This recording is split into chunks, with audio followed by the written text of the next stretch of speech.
안녕하세요. 전통복식 소개해주는 여자 전복소녀입니다. 오늘은 화제의 드라마 정년이에 등장하는 우리나라 전통복식에 대해서 알아보려고 합니다. 이 드라마는 실제 있었던 인물들을 모티브로 하여 재미있는 에피소드들을 구성한 드라마인데요. 배우들의 열연뿐만 아니라 시대 고증이 잘 되어 있는 의상들도 눈여겨볼 필요가 있습니다. 이 드라마에서는 1950년대 한국전쟁 이후 여성들의 복식을 한눈에 볼 수 있었습니다. 그리고 중간중간 등장하는 국극을 통해 다양한 시대 복식을 얕볼 수도 있었습니다.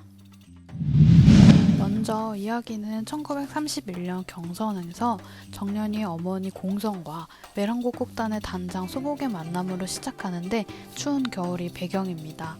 어려웠던 공소는 겨울에도 무명 저고리를 입고 있는데 소복은 동물 털을 댄 배자를 입고 있습니다.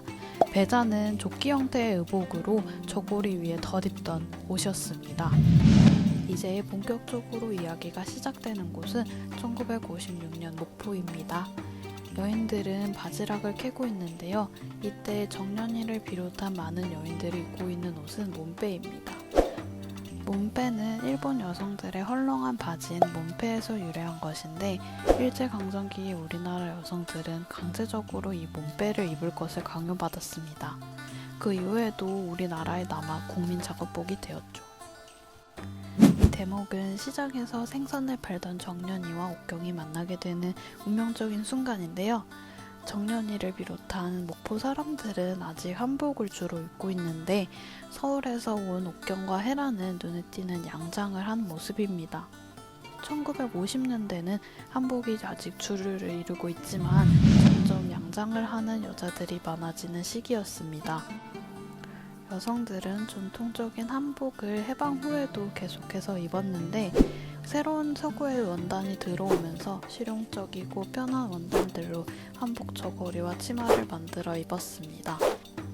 이 드라마에서는 깅엄 체크나 스트라이프와 같은 다양한 서양 원단들을 활용한 한복들도 보이네요. 그리고 이렇게 긴 고름을 없애고 매듭 단추를 달아 좀 더 편하게 입기도 하였습니다. 정년이는 잠시 목포에 남게 된 옥경에게 개인 교습을 받게 되는데 정년이가 춤을 추니까 이 저고리의 베레선이 되게 잘 보이더라고요. 네, 저는 그런 것만 보입니다.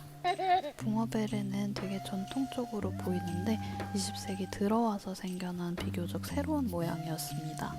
이전에는 원단이 너무 귀하기 때문에 바느질을 풀어 다른 옷을 만들기도 했는데 붕어베레는 원단에 로스가 많이 발생하거든요. 1970, 80년대 한복 디자이너들의 작품에서 붕어베레는 한참 유행을 하다가 이제는 다시 직베레 한복이 다시 유행하게 있죠. 여기서 정년이 가내복으로 입은 속치마를 통해 조끼허리가 있는 치마를 볼 수 있습니다. 조끼허리 치마는 100년 남짓한 역사를 가지고 있습니다. 2010년대 이화학당 월터 선생님의 눈에 체조시간 한복을 입고 양팔을 드는 학생들이 몹시 불편해 보였습니다. 월터 선생을 비롯한 이화학당의 선교사들은 한복 치마의 활용성을 높인 조끼허리를 고안해냈고 그 이후 전국적으로 보편화되어 지금까지 활용되고 있죠. 드디어 정년이는 꿈에 그리던 매랑곡곡단에 들어가게 되었습니다. 정년이가 받은 새로운 연습복은 다른 신입 연구생들의 옷과 색이 같네요. 신입 연구생들의 옷은 약간 노란빛이 도는 저고리와 연두색 바지인데 바지 부리가 넓은 곳으로 보아 너른 바지 같아 보입니다. 너른 바지는 고의 일정으로 삼국시대 이후 남녀 모두 겉옷으로 입었지만 조선시대에 이르러서는 여자들이 치마 안에 입어 치마를 더욱 풍성하게 하는 속옷의 역할이 강화되었습니다.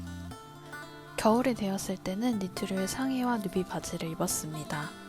누비는 겉감과 안감 사이에 솜을 넣고 바느질하는 기법이었습니다. 이렇게 촘촘하게 누빈 것은 새누비라고 했습니다. 바지 실루엣이 지금 현대 바지 실루엣과 많이 다르죠?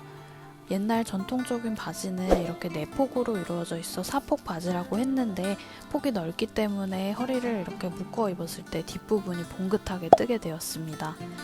밑에 바지 부리 부분을 데님으로 묶었는데 겨울에 너른 바지를 입은 것보다 훨씬 따뜻했을 것 같네요. 정년이를 국극의 세계로 빠져들게 했던 첫 국극은 자명고라는 국극인데요. 자명고는 우리가 흔히 알고 있는 호동왕자와 낙랑공주 설화를 모티브로 하여 만들어진 창작극입니다. 낙랑국의 멸망 시기를 보았을 때 이 극의 시대적 배경은 기원 후 1세기경이라는 것을 알 수 있습니다. 당시 복식에 관한 문헌 자료는 거의 남아있지 않기 때문에 삼국시대 복식이나 고대 중국 복식 자료를 참고하여 의상을 구현한 것으로 보입니다. 극의 첫 장면은 고구려 군사들이 건물을 추는 것으로 시작하는데 머리 양쪽에 새의 깃을 꽂고 있습니다. 머리에 새의 깃을 꽂는 통습은 당시 북방 유목민족의 조류 숭배 사상에서 유래하였습니다. 그리고 노래하는 여자아이들은 바지에 끈을 묶고 등장하는데 고대 우리나라에서는 남녀를 불문하고 실용성이 높은 바지를 즐겨 입었습니다. 이렇게 바지통이 좁은 쇠고도 입었고 통이 넓은 광고도 있었는데 광고를 입을 때 무릎 부분을 끈으로 묶는 것을 박고라고 했습니다. 그리고 우리가 흔히 아는 한복과 크게 다른 부분이 이 긴 겉옷인데요.